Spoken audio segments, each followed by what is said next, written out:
travel isn't just about destinations, it's about the people you meet, the cultures you immerse yourself in, the stories you carry home. I'm Relebogile Mabocha, and on my travel feature, I take you on a journey beyond the guidebook. Each week, I connect with fellow travelers, insiders, and storytellers to bring you the heart of every place. Whether it's a hidden gem right here in South Africa or a dream destination abroad. Join me as we travel through conversations, memories, and inspiration. Listen wherever you get your podcasts. You're with Clement Manyathela. 702. But right now, we start the conversation with the former South African ambassador to the United States, Ebrahim Rasool. It's been a couple of months now since he was expelled from Washington, D.C., making him South Africa's first diplomat to be declared persona non grata by the United States government. Remember, this is a fallout after Ambassador Rasool made public statements about President Donald Trump that the Trump presidency didn't appreciate, and therefore he was expelled. So he's going to be chatting to us at this hour. Ambassador Rasool, thank you so much for making time for us. Great to see you. The last time I spoke to you, you were still in D.C.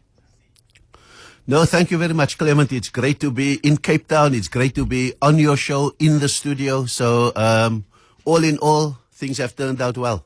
Yeah. How have you been, though? Because I remember when the president announced you as ambassador, I spoke to you that day in the evening, and I said to you, all the best, because it seems like you've got probably the toughest job in the world. Have you been sleeping well? No, I sleep well all the time, and I don't do sleeping tablets. I think I try to maintain an equilibrium in my conscience. And so I managed to sleep well. I went into that after that night when we announced that I was the ambassador designate. I think that from the next day onwards, all hell broke loose. And that was in November already. And I hadn't even packed my bags for Washington. I only arrived there after Christmas. But I think that I've been through tough times in politics, so it's found a way not to impinge on my equilibrium at all. Yeah, and we'll talk more about what has transpired and maybe what are the lessons as well. But I know you're a keen observer of international, just the global politics, particularly even what's happening in the Middle East. And I'm interested in your response or your assessment of what we've seen happen this week. I mean, the world has been on edge. We've been worried about possible regional instability in the Middle East, seeing the U.S. now intervene in this Israeli war on Iran. What is your assessment of what's happened so far? Were you surprised at all by the U.S.'s actions this week? No, I think the only one who's surprised would be those people who really think that Donald Trump is an instinctive, unpredictable person without a plan and without a set of end games. They are the ones, and it's very nice for media to think will he, won't he every day, but I think he does have a plan. And so in a sense, I think that the Middle East is the sum total of a few different actions that have unfolded over the last 2 years.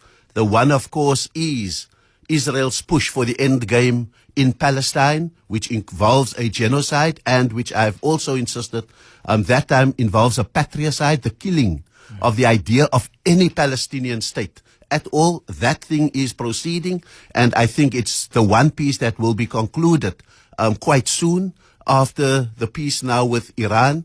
The second issue is the removal in this period of the Assad regime, which was the other big support for Palestine and Hezbollah and ally of Iran, and the total annexation now of the Golan Heights. So that piece of the puzzle has come together quite well for Israel and the USA. The third piece, I think, has been the collateral disabling of Iranian allies or proxies, as they call it, Hezbollah in Lebanon, being pushed beyond the Latina line, and the degrading of the Houthi capacity in Yemen, and at the same time, the besieged nature of Hamas in Gaza itself. I think what we have seen in the last 12 days is the coordinated assault on Iran, on the supposed, and we're seeing the repeat of the 2003 movie. 2003, did Iraq have weapons of mass destruction? This version, 2025, says, was Iran really 3 days away from a nuclear bomb? The U.S. own intelligence said no. The atomic energy people said no. Iran said no. The only one who was ringing that bell was Netanyahu, and the only one who acted on it really was Donald Trump. Which brings the question, when Donald Trump takes these kind of decisions based on foreign policy, are they based on the United States foreign policy, or is it pressure from Benjamin Netanyahu? No, I think that Donald Trump gave it away. I think that there's enormous pressure from Benjamin Netanyahu, but he has many proxies in the United States itself. It is the people who pay for the MAGA and even the Democratic senators and Congress people to get into office. It's really the strength of particular lobbies. So when Netanyahu speaks, he speaks to an entire constituency who speaks back to Donald Trump. And so the pressure is transferred. But Donald Trump gave it away when he said, thank you, Netanyahu. We have done this together. We've been an excellent team from the beginning. And so this idea of a bumblebee in the White House is not one. It is one of enormous coordination. And the fact is that had Donald Trump really obliterated the nuclear capacity of Iran, we should today be having a sense of radiation coming out of that destruction.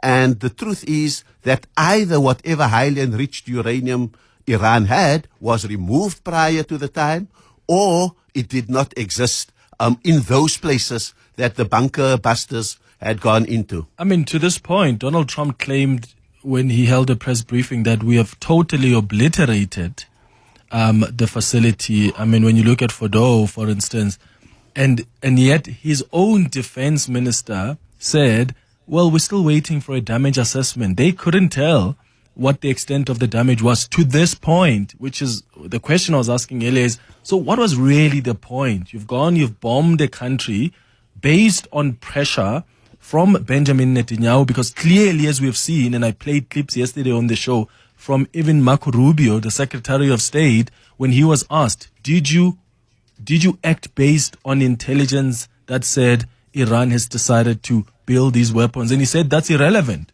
So absolutely, if that is irrelevant, then what when you say we're sending the military to go bomb, what are you acting on? If you're saying it's irrelevant whether or not they have decided that they are going to build nuclear weapons.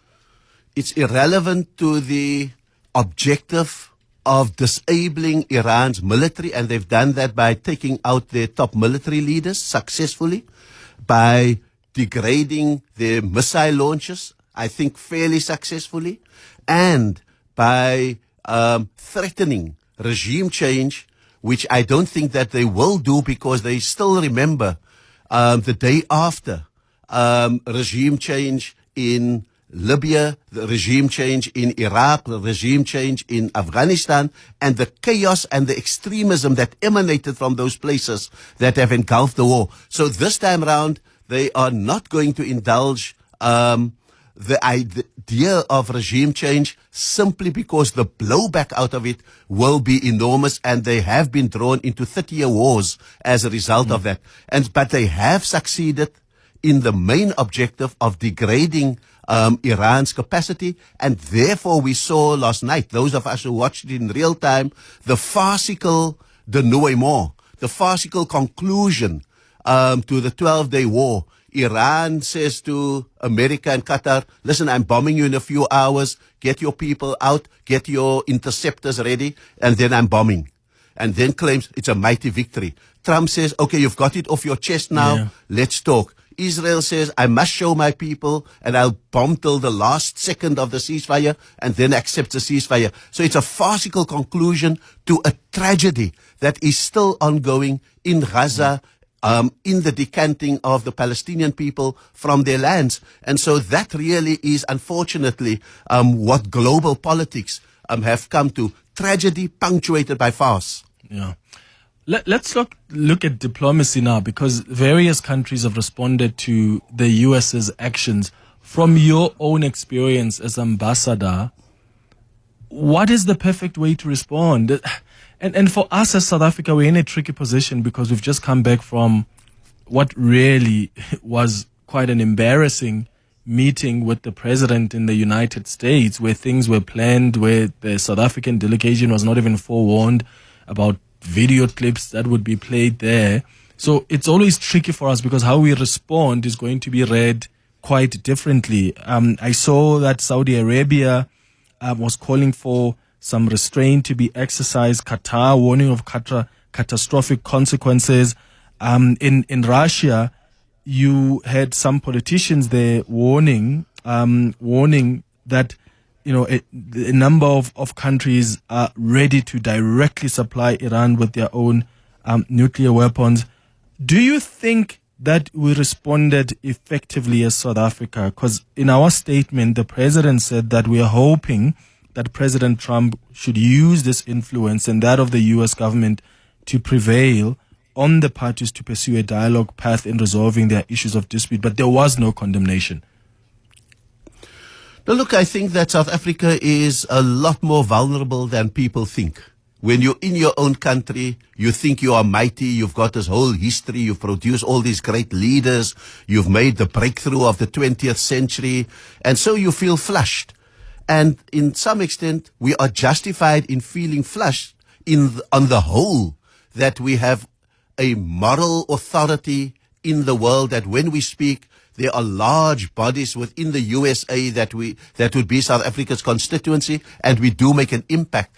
But on the scale of trade and military and other strategic assets, South Africa is very vulnerable and very dependent, precisely because our strength is our integration into the Western economy, and our weakness is our integration into the Western economy.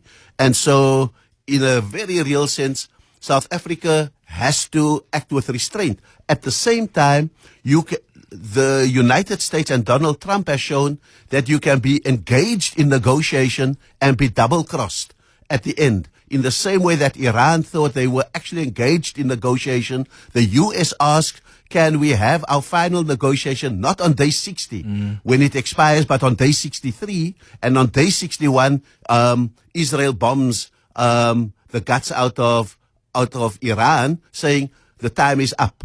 And Donald Trump says they should have come to me earlier with a total surrender.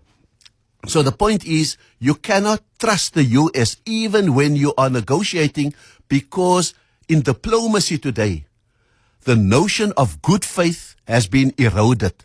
The notion of rules of negotiations and engagement have been destroyed. The notion of civility in diplomatic engagement is out of the window. The Vienna Convention is a shell of itself and is not the gospel of diplomacy any longer. And therefore, that's the kind of choice a country faces when it engages the USA. It faces a choice. Do you go to orthodox diplomacy when you are dealing with a situation of diplomatic impunity? They do what they want to anyway. There are no rules. And so that's the choice that the world faces today.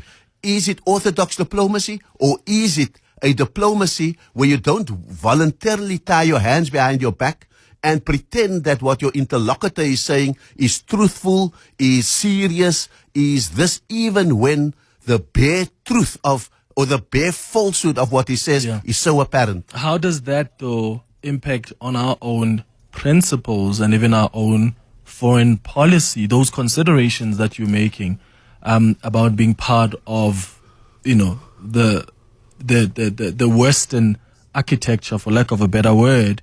Because at some point, yes, we need to make those considerations and know when to speak out, when not to. But at the same time, we still need to be committed to the principles we hold, committed to the commitments in our foreign policy. So, you see, the point of the matter is that you have a few scenarios of diplomacy and negotiating with the United States.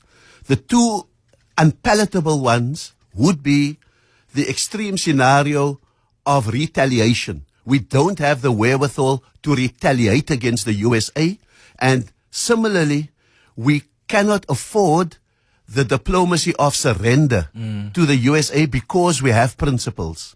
That brings us largely, and in the foreseeable future, we are not going to have the diplomacy of reciprocation, where we are civil with each other and we reciprocate in trade and all of those kind of things. And so that brings us to two alternatives of diplomacy. The one would be the diplomacy of appeasement, where you pretend that Donald Trump is the best thing since sliced bread, and yes, Mr. President, you are the greatest, Mr. President. Please help us, Mr. President.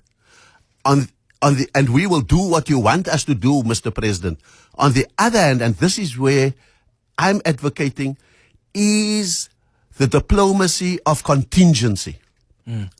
Stand on your principles, and knowing that you have an unreliable interlocutor in the USA, make contingent alliances and coalitions in the world. Don't put all your eggs into one basket. Thirdly, build multilateral institutions like BRICS, not as the be-all and end-all and as the savior, but remove some of your eggs out of the Western basket and put it into that. Fourthly, strengthen your base in Africa. Don't neglect the African Union. Don't give Rwanda.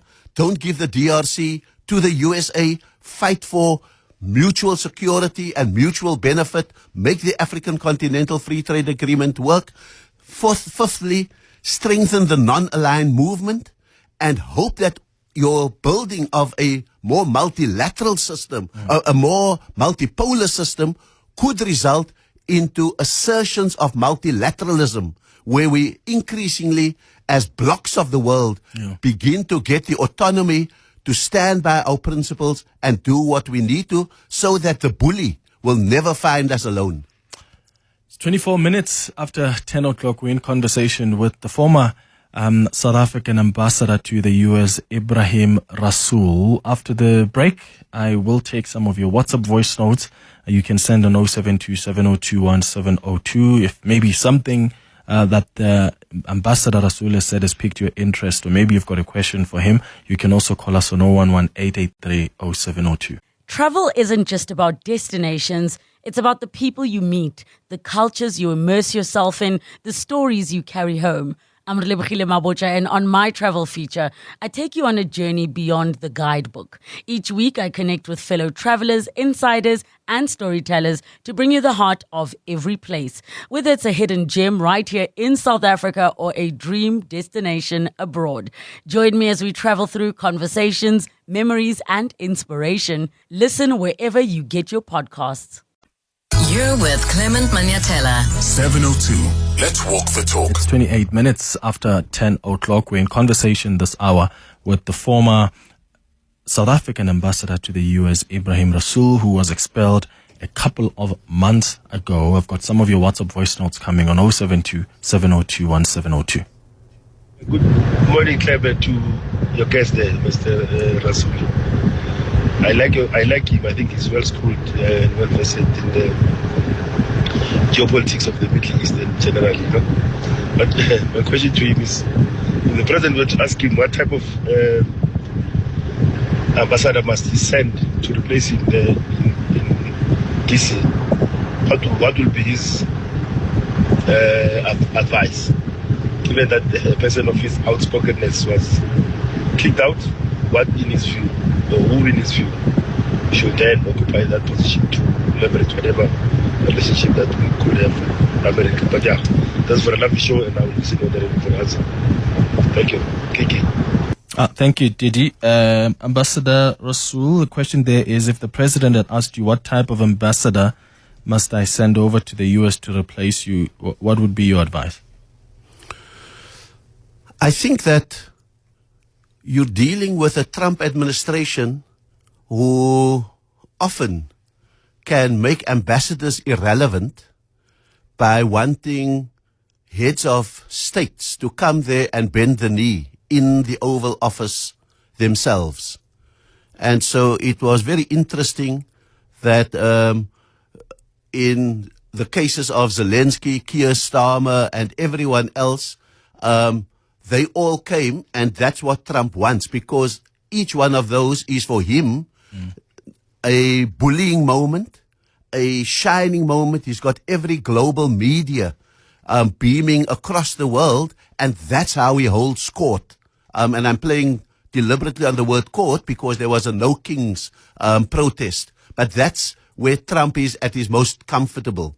I think ambassadors never know when they speak to anyone else whether they are on or off, because the guts of the administration is either absent or too fearful to commit to anything because they could be second guessed by the what.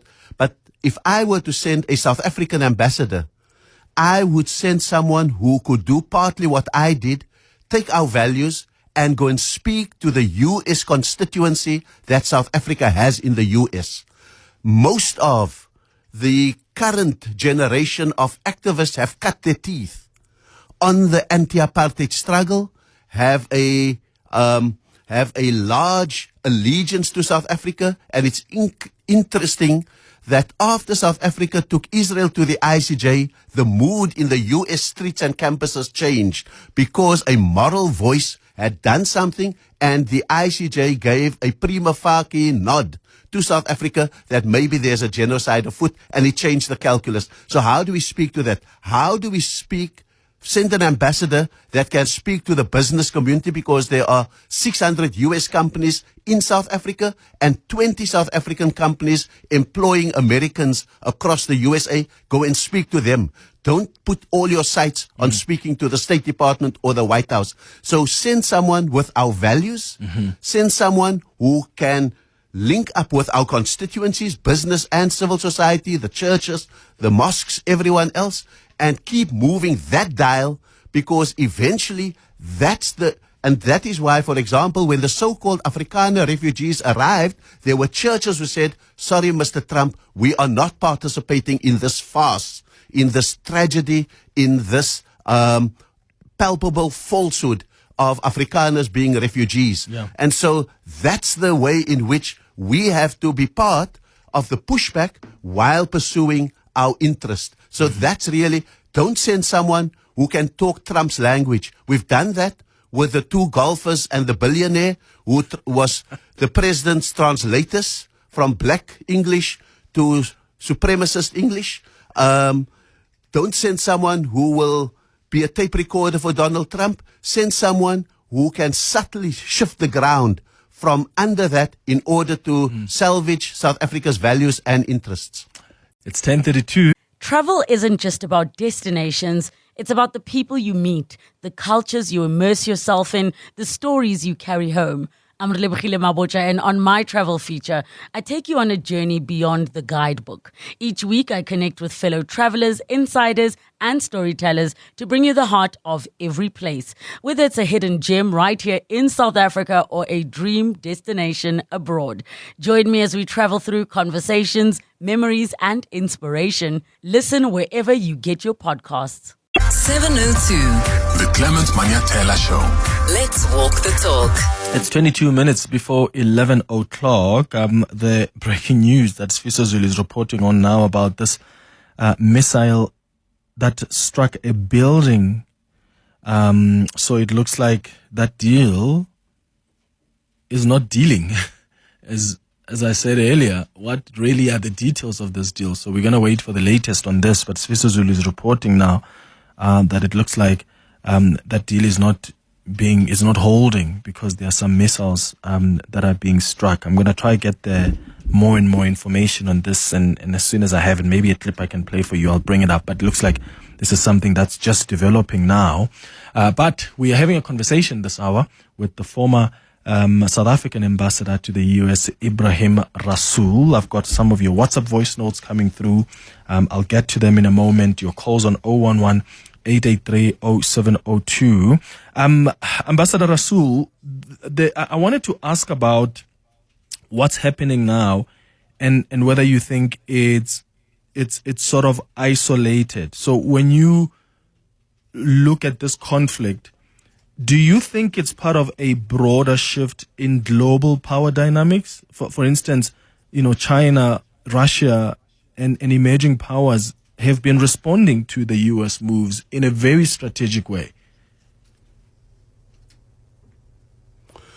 No, I think there is definitely an epochal shift in global politics.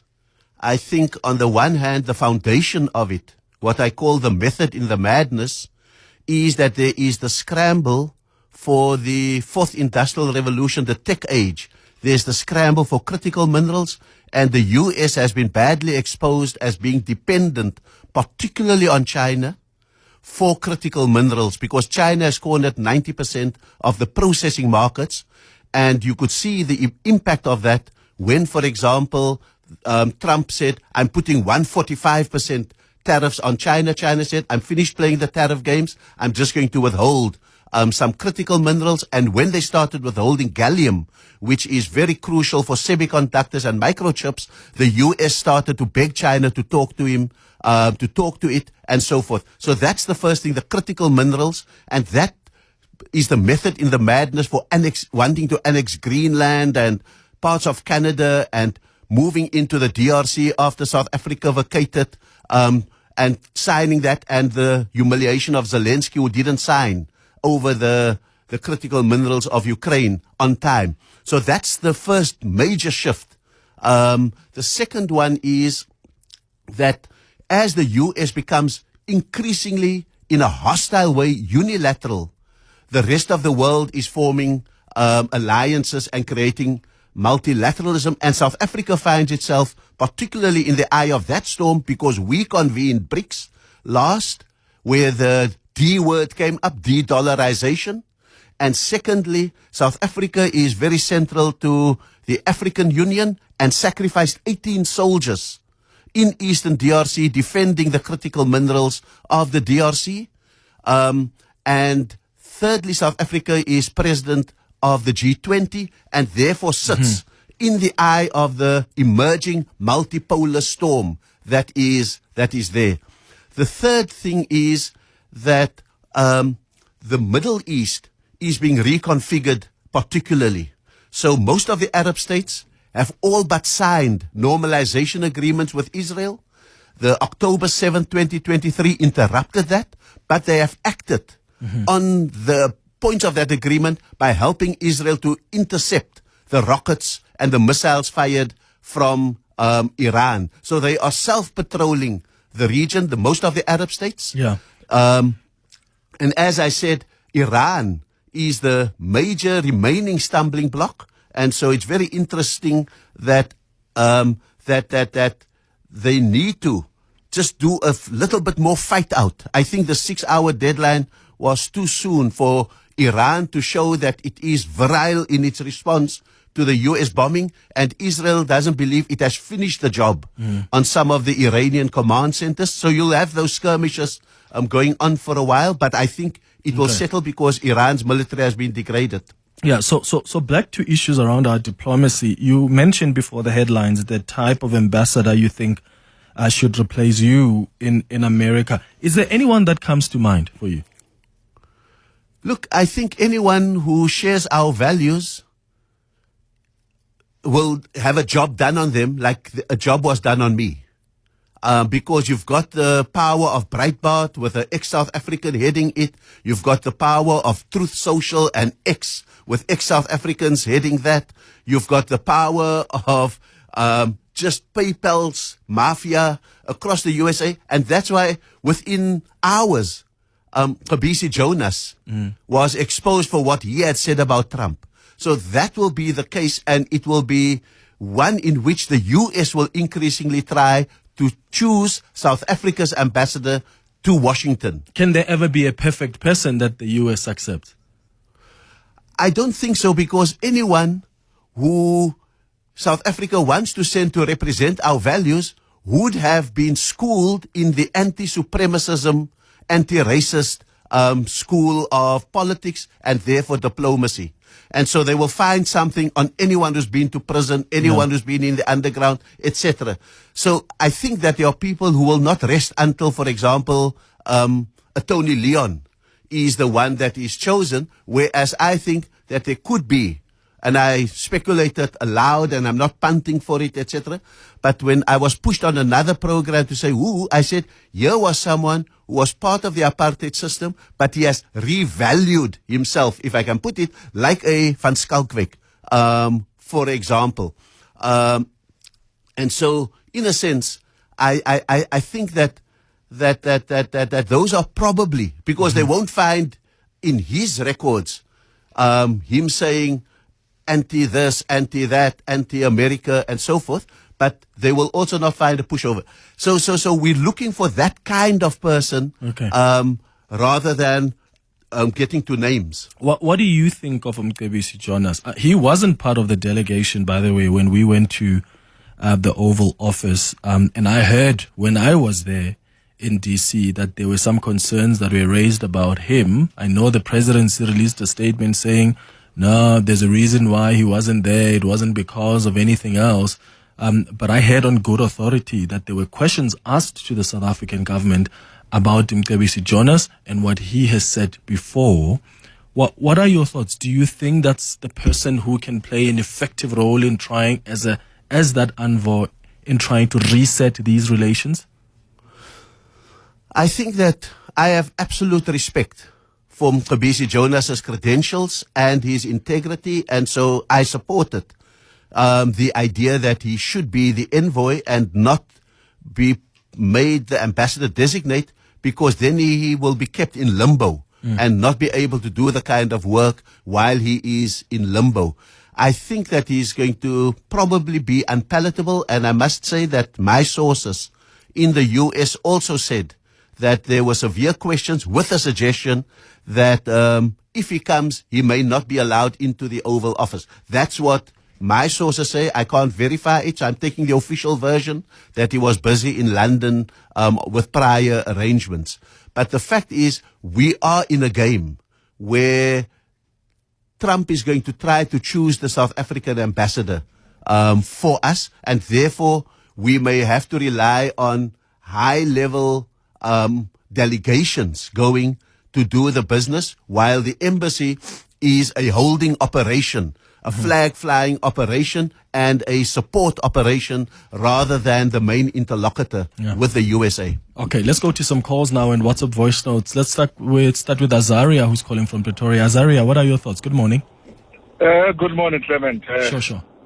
You know, when I saw the president in the Oval Office, you know, I was really positive in what the spectacle that came in here.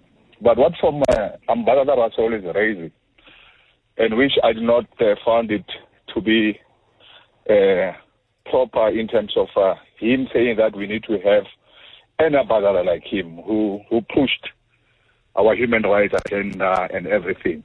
But he said one thing, that the only diplomacy that we have a chance with at Donald Trump is a diplomacy of appeasement. So the other ones, when I look at them, consolidating African Union and all those particular things, are going to take time. I think, in my own humble opinion, for the next 2 years, we as a people dealing with Donald Trump, it will be on terms of appeasement. So humble ourselves and be a yes, madam. What do you need? What can we do for you? Because why I'm saying that, there's going to be midterm Congress elections in the U.S. in a matter of 2 years' time. Yeah. We might have a change in terms of that. Okay. Azaria in Pretoria, thank you so much for your call. It's 12 minutes before 11.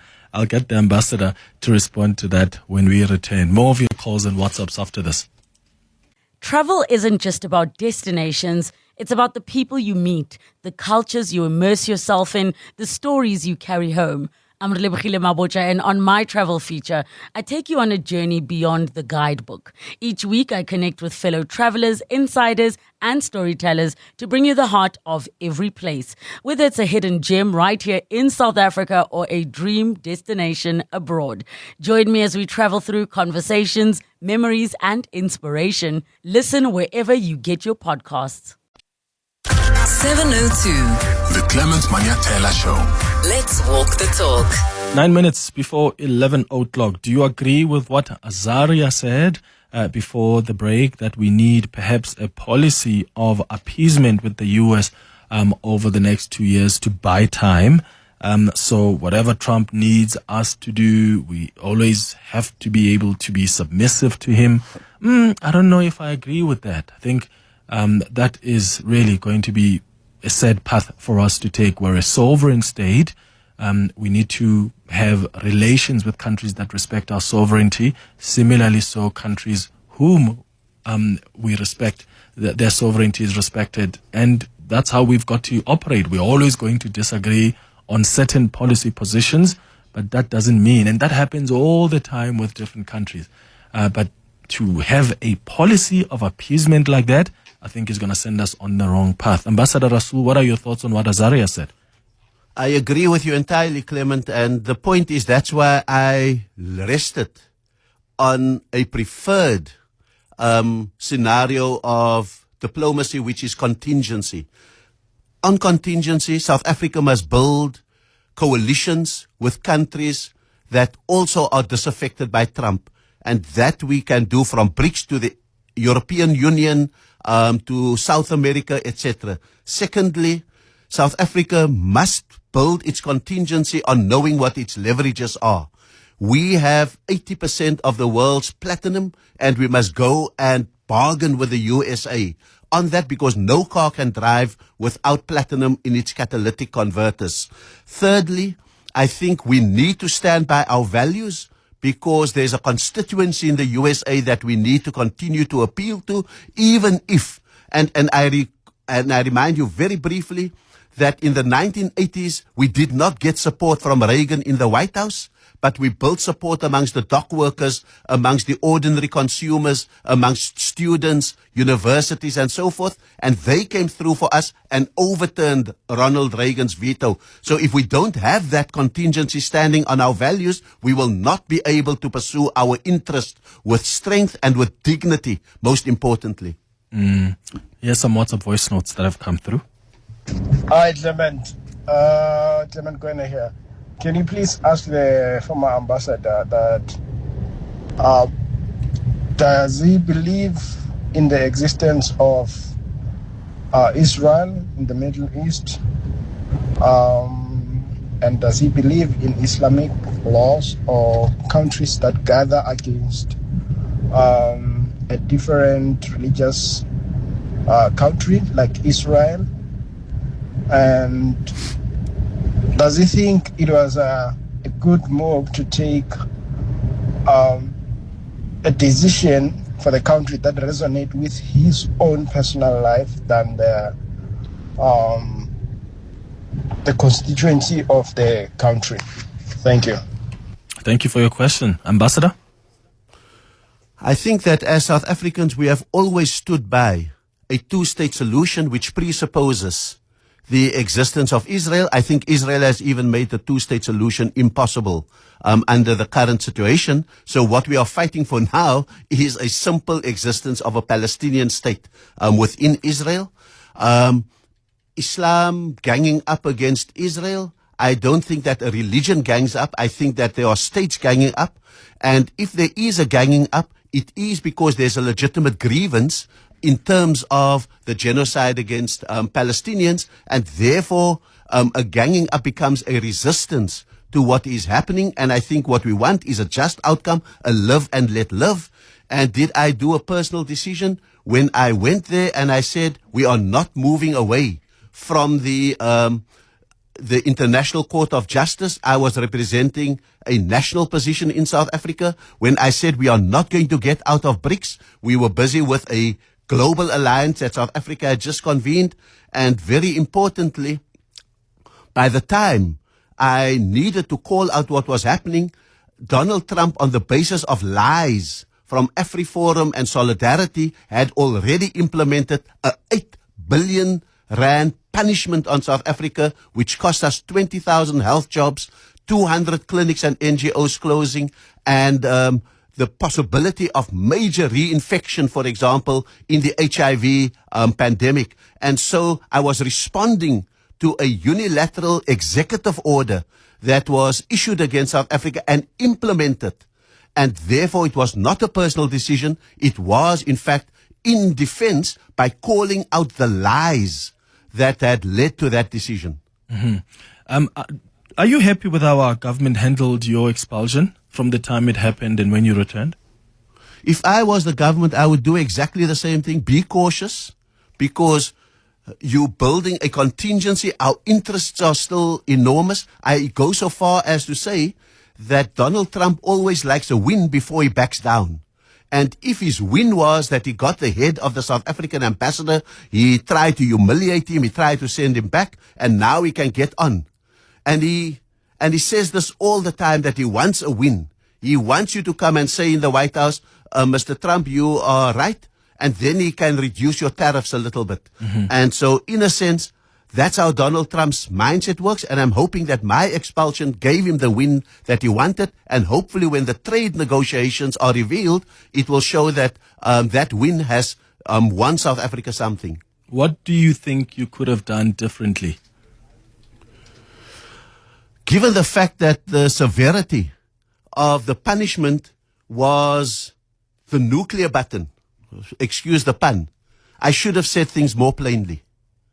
If I said something as mild as what I said and got persona non grata, I may as well have said it with greater force and mobilized constituencies in the USA, because the punishment was always going to be then the nuclear button. Let me wrap up with this message from Anonymous, who says, Clement, I'm listening from the UK. Thanks for the good interview with Ambassador Rasool. I have a lot of respect for him, wishing him well. Proudly South African, may our country continue to be on the right side of history, fairness, respect, and truth on the international front. What are you busy with now, Ambassador Rasool? I'm in the last week of my time as a DIRCO employee, and it's not because I've been expelled, it's because I've kind of decided to unburden both myself and the government so that they can get on with the job. I am busy with a World for All Foundation. I'm off to Syria in a few weeks to meet with the government of Syria and help them try and constitute a constitutional and a governance order. Those are the kind of things that I'm doing. I've been invited on many country tours, taking this kind of anti-bigotry, anti-supremacy message there, and helping to build the kind of grassroots alliances against this kind of populism that is breeding rightfully across the world. Ambassador Ebrahim Rasool, thank you so much for making time for us, and all the best. Thank you very much, Clement. Good luck. A minute before 11. Travel isn't just about destinations. It's about the people you meet, the cultures you immerse yourself in, the stories you carry home. I'm Ebrahim Rasool, and on my travel feature, I take you on a journey beyond the guidebook. Each week, I connect with fellow travelers, insiders, and storytellers to bring you the heart of every place. Whether it's a hidden gem right here in South Africa or a dream destination abroad. Join me as we travel through conversations, memories, and inspiration. Listen wherever you get your podcasts.